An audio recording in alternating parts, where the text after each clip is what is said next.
तो हम हैं भाई लोग ये काठमांडू के रास्ते पे। तो करते हैं इस पुल से शुरुआत, जहाँ पे साइड में एक और नया पुल बन रहा था। भाई बारिश वारिश सब कुछ देख के जो ये पुल बन रहा था, मेरे को लगता नहीं है कि इस साल तक भी, ये 2025 अभी चल रहा है, ये 2024 में मैंने विजिट किया था, तो मेरे को लगता नहीं अभी भी बना होगा। क्योंकि भाई यहाँ पे जो तबाही मची थी इसके अगले दिन काठमांडू में, तो वो सारा स्लश जो आया होगा नीचे भी आया होगा। तो आई डोंट थिंक सो कि ये सब चीज़ें इंटैक्ट रही होगी, कहीं ना कहीं उसका प्रभाव यहाँ पे भी पड़ा होगा। और बारिश कॉन्टिन्यूसली हो रही थी, और साथ में वहाँ से जो लोग आ रहे थे, भाई ये लकी थे सारे जो उस परले से बच गए थे जो काठमांडू में हुआ। गार्डन की तरफ कैसा आ रहे हैं, सोते हुए जा रहे हैं भाई पोखरा। भाई गड्ढे हैं, आगे उड़ जाओ। दिल्ली का ऐसे नहीं सोते, मस्त वॉल्वो में सोते हुए जा रहे हैं। निकले ना सुबह काठमांडू से। पहली बस होगी।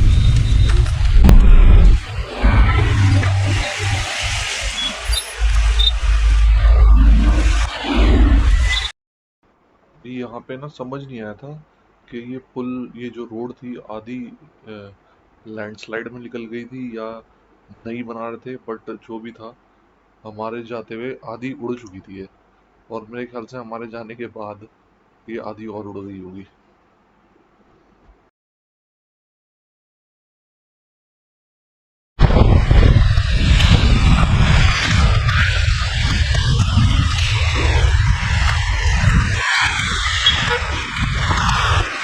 इस वाले कट से प्रॉपर हिल्स की शुरुआत हो गई थी। अब यहाँ से चढ़ाइयाँ शुरू हो गई थी, और जो मेरे को देख के पता लग रहा था कि जो फुट हिल्स हैं, जो यहाँ शुरुआत है, ये तो रोड्स बनी हुई है यहाँ पे, तो ठीक था। जैसे आप देहरादून से मसूरी जाते हैं तो देहरादून की जब शुरुआत होती है बिल्कुल वैसा था। तो ये फुट हिल्स बनी हुई थी, तो मैंने सोचा कि यहाँ पे जितना हो सकता है उतनी जल्दी खींच लेते हैं, बट आगे तो डिजास्टर है। पहले चढ़ता है रोड क्रॉस करने की जरूरत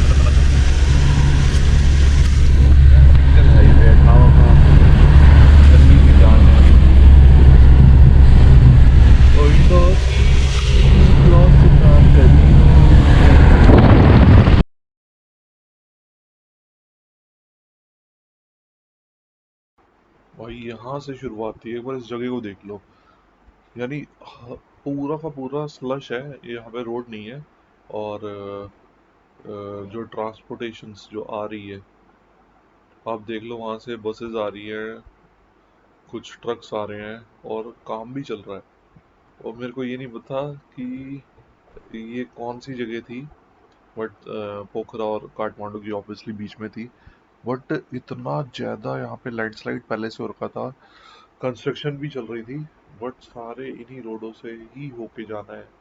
इन्हीं जो जगह पे कंस्ट्रक्शन वर्क चल रहा था, ये जो सारे मांझी बने हुए थे, थैंक्स टू देम है कि एटलीस्ट इतना रोड को मेंटेन किया हुआ था कि वहाँ से निकला जा सके।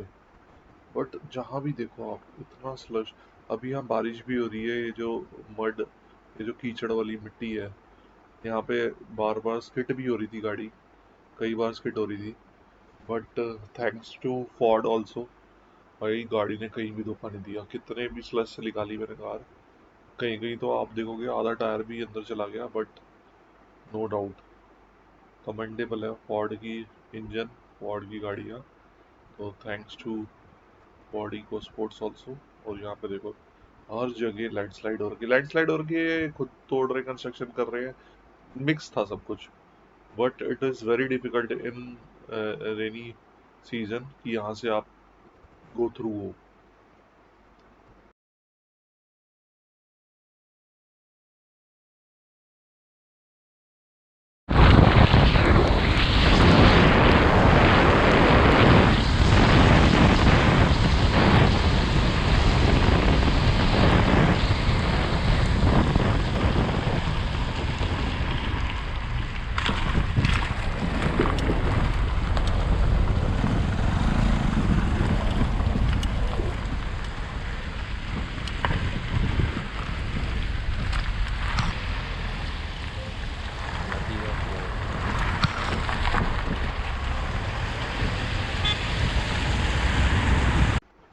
जो नदी का यहाँ पे फ्लो था ना, वो भी इतना स्केरी था इस टाइम पे, क्योंकि कॉन्टिन्यूसली बारिश हो रही थी और नो रोड्स वर देयर। और ऊपर से इसका फ्लो, आप अगर ध्यान से देखोगे कितना तेज पानी चल रहा है। और मुझे नहीं पता था कि आगे कैसा माहौल रहेगा, क्योंकि आप कोई भी नई कंट्री जाते तो आपको कहाँ पर आप विजिट करते हैं आपको नहीं पता होता कि आपके साथ क्या आगे नेक्स्ट होने वाला है। बट आई वॉज ब्लेस्ड कि यहाँ पे कहीं कहीं रोड्स बनी हुई थी और कहीं कहीं वो लैंडस्लाइड वाला एरिया था, बट निकलता चला जा रहा था। और टाइम जैसे जैसे आगे बढ़ रहा था, वैसे वैसे थोड़ा सा दिमाग जो है ना, बता रहा था कि भाई आज खतरा होने वाला है।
ये बिल्कुल वैसा था जैसा आप देहरादून जब पहुंचते हैं तो आसपास सारे हिल्स एरिया दिख रहे होते हैं।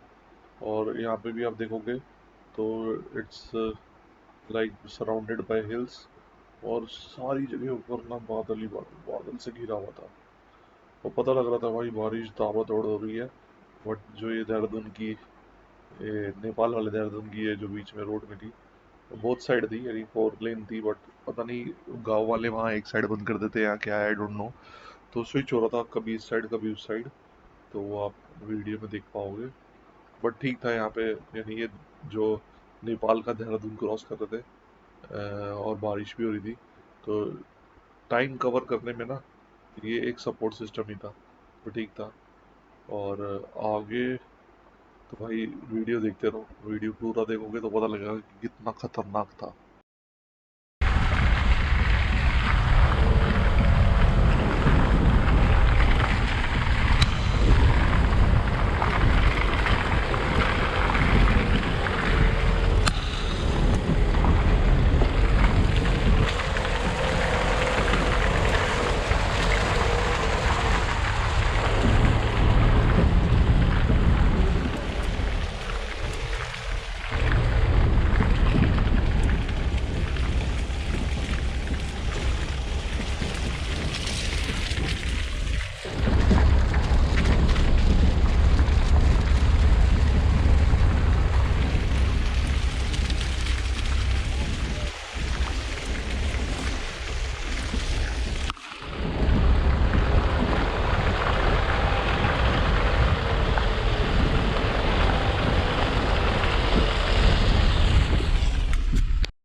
जो ये नेपाल की वीडियोस है ना, इसको मैंने काफ़ी रॉ रखा है कि आपको पता लगे कि भाई वहाँ की रोड्स कैसी है। अब देखो यहाँ पे रोड कंडीशंस ठीक है, बट वो साइड बंद कर रखी थी, अब मैं इस साइड पे राइट साइड में चल रहा था, तो ऐसा लग रहा था भाई सही में फॉरेन में है। और यहाँ पे लेफ्ट हैंड ड्राइव है कि राइट हैंड ड्राइव है, आप अपने आप देख लो। और आप यहाँ से जहाँ दूर तक देखो भाई पूरे पूरे बादल। और जो भी पहाड़ दिख रहे थे ना, वो सारे के सारे, वो पूरे के पूरे घिरे हुए थे, यानी बिल्कुल घिरे हुए थे बादलों से। तो समझ तो नहीं आ रहा था, अभी तो यही था कि सीन की भाई कितनी जल्दी हम कवर करें और इस दिन में काठमांडू पहुंचा जाए, क्योंकि वहाँ होटल भी ढूंढना था। और बीच बीच में ये सब कंस्ट्रक्शन वगैरह दिख रही थी। और I can figure it out कि वहाँ से आने के बाद मेरे को लगता है कि ये सारी कंस्ट्रक्शन होल्ड पे हो गई होगी, क्योंकि उस रात और उसके अगले दिन इवनिंग तक इतनी तबाही मची काठमांडू में कि जितना भी ये था सारा वैनिश हो गया होगा, जितनी भी इनकी कंस्ट्रक्शन चल रही होगी। तो होपफुली सब ठीक ही हो, यही सोचता हूँ मैं। और ये जल्दी से सारे रूट्स है जल्दी बन जाए, इसकी उम्मीद करता हूँ।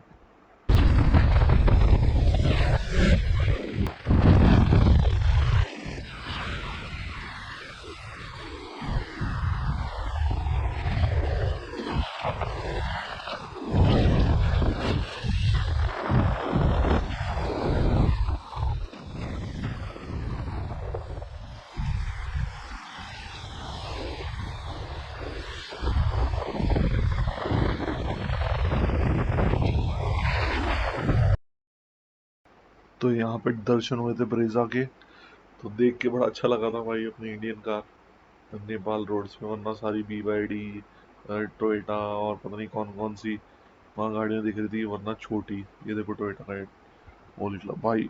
ब्रेजा भी वहाँ नाना करते हुए करीबन 40-50 लाख की होगी नेपाली करेंसी में। और भाई टोयोटा के जो ये ट्रक्स है और वैन्स है, ये तो मेरे ख्याल से करोड़ में जाती होगी। तो एक्सपीरियंस अच्छा था, ब्रेजा को देख के अच्छा लगा, डार्क कलर में थी तो उसको रिकॉर्ड कर लिया। और चल रहे थे भाई अपने सफ़र में आगे बढ़ रहे थे।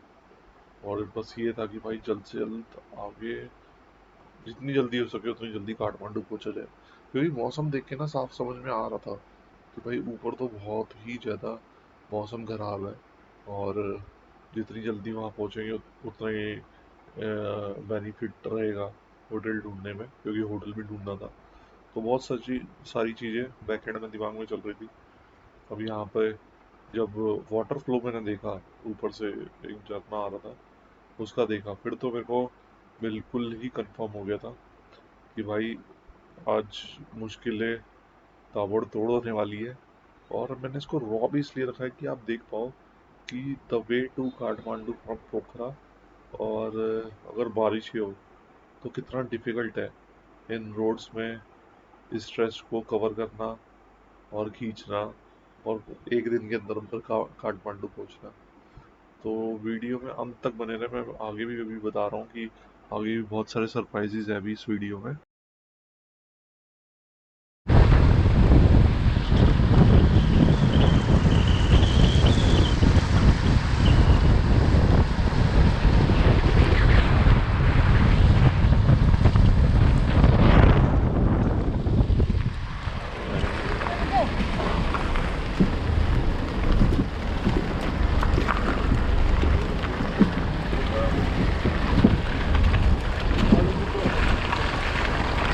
करीब करीब इस जगह पे देहरादून, नेपाल वाला देहरादून हो गया था ख़त्म। अब यहाँ देखो, अब रोड्स हो जाएंगी सिंगल, और स्लश आ रहा होगा, रोड्स होंगी नहीं।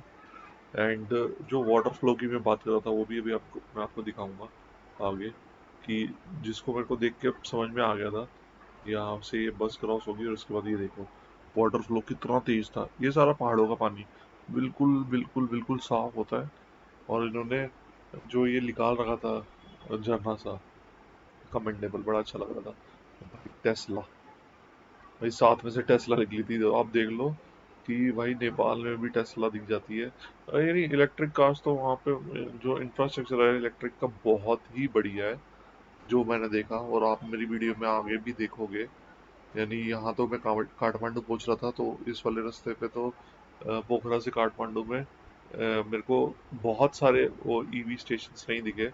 बट जब मैं पोखरा से अपना काकड़ बिट्टा बॉर्डर वाले रास्ते पे जब नेक्स्ट डे निकला हूँ ना, उसमें तो आप EV देख देख के हैरान हो जाओगे। एक तो BYD की गाड़ियाँ और EV चार्जिंग स्टेशन इतने प्रॉपरली मेंटेन्ड है कि आप बिलीव ही नहीं करोगे कि भाई ये नेपाल है। अब यहाँ से शुरू हो गया था समझ लो मसूरी का रास्ता। अब यहाँ से पहाड़ बहुत ज़्यादा करीब दिखने लगे थे। और अगर मैं आप लोगों को बताऊं कि नेपाल में ही सबसे ज़्यादा पीक पॉइंट्स है। अगर आपको एवरेस्ट बेस कैंप एवरेस्ट का अगर पता है तो वो तो ऑब्वियसली नेपाल से ही चढ़ाई होती है, सभी को पता है। बट एवरेस्ट के अलावा भी यहाँ पे 5-6 ऐसे पीक पॉइंट्स है जहाँ पे लोग माउंटेन पे चढ़ने जाते हैं और ट्रैकिंग करते हैं, और बहुत सारे लोग वापस भी नहीं आते। बहुत सारी कहानियाँ हैं नेपाल की जो मैंने सुनी भी और मेरे को पता भी है, क्योंकि मैं खुद बहुत ज़्यादा पहाड़ों में ट्रैवल करता हूँ। मेरे को कभी भी ऐसी कहानियाँ सुनने को मिलती है तो मैं उसको एक्नॉलेज भी करता हूँ और शेयर भी करता हूँ। तो बट मेरे को इस वाले रास्ते में कोई ऐसे पहाड़ नहीं दिखे थे जो पीक पॉइंट्स जहाँ कहीं दिख रहे हो। This is the way to Kathmandu, और ये जो नदी है ये through out the near to the Kathmandu तक जाती है साथ में। जैसे आपने इंडिया में भी देखा होगा कई जगह, जैसे मनाली का रास्ता देखोगे तो एक रिवर साथ में मनाली तक जाती है, वैसे यहाँ पर भी है।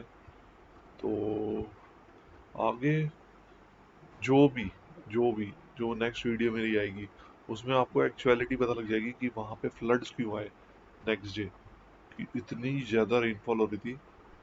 मैं इसको रॉ ही रख रहा हूँ और रॉ ही रखूँगा दोनों दिन को, तो थोड़ी वीडियोस लंबी होगी बट आप अंत तक ज़रूर देखिएगा।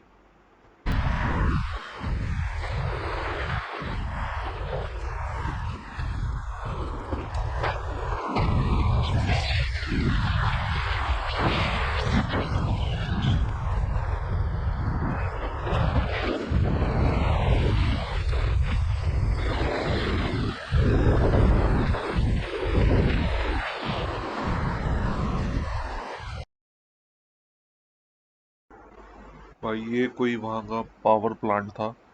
वहाँ पर भी छोटे छोटे डैम्स इन्होंने बना रखे हैं जो आपको थ्रू आउट द रोड दिख जाएंगे। तो आप रोक के फोटोज वगैरह लेना चाहे तो रोक सकते हैं, बट मैंने नहीं रोका था क्योंकि मेरे सामने जो मौसम था वो जैसे चेंज हो रहा था, मेरे को लग रहा था कि जल्द से जल्द मैं बार बार यही बता रहा हूँ कि कवर अप करूँ और काठमांडू पहुँचूँ। तो आगे की ये जर्नी जो आपको दिखाई देगी वो कुछ भयानक ही रहेगी। और वीडियो में और मेरे जो एपिसोड्स आ रहे हैं उन सब में बने रहे। धन्यवाद।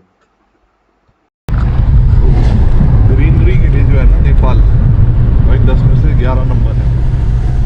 या किसी साइड देख लो, मुंडी घुमा लो, ग्रीनरी बहुत है, दबा के ग्रीनरी है।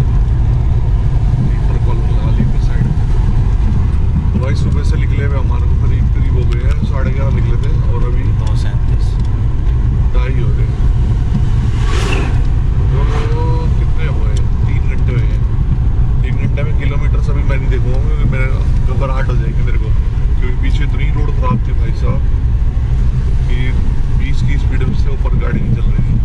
फिर थोड़े थोड़े पैचेस है उसमें तो निकालते नहीं बोलते हम। स्ट्रेट में पहाड़ों की साइड आ गए, यहाँ आके थोड़ा अच्छा लग रहा है। और यहाँ से काठमांडू कितना रह गया हम 3 बजे के बाद देखेंगे, जब चाय वाय पियेंगे ना, चाय और कुछ खा लेंगे छोटा मोटा, तो उस टाइम के बाद अपना हम देखेंगे कितना और चलना है हमारे। वैसे तो सुबह तो दिखा रहा था भाई 7-1 बजे तक 8 बजे तक शाम के, और मैं चाह रहा था इसलिए मैंने रोकी नहीं गई। मैं चाह रहा हूँ कि दिन दिन के टाइम पे ही निकल जाए रोशनी में, अंधेरे में फिर स्पीड भी स्लो हो जाती है। वो देखना हमारे को वहाँ पे कुछ है स्तूपा, वो पता नहीं देख पाएंगे नहीं देख पाएंगे। बस सुबह सुबह जल्दी निकलेंगे और ढूंढ लेंगे, एक आध फोटो खिंचवा देंगे। जुगाड़ करना पड़ेगा, जुगाड़, क्योंकि हम रुकने तो नहीं वाले। चलिए जा रहे हैं, तेज जा रहा है, तेज। आधे से ज़्यादा हमारा वो जो है ट्रिप कंप्लीट हो ही चुका है। आधा तो हो गया, तभी मैं आधे से ज़्यादा कह रहा हूँ, आधे से ज़्यादा नहीं। टोटल किलोमीटर कितने चल रहे हैं ये सब मैं आपको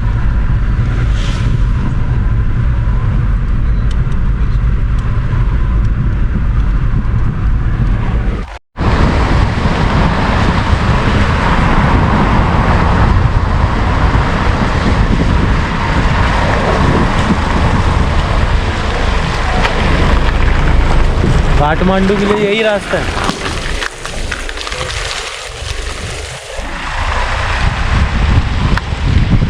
पुराना पुल था, ये नया बना है। पहले वहाँ से आती थी गाड़ी घूम के, अभी डबल बन गया पुल, तो आने जाने का एक ही, पहले वो सिंगल था।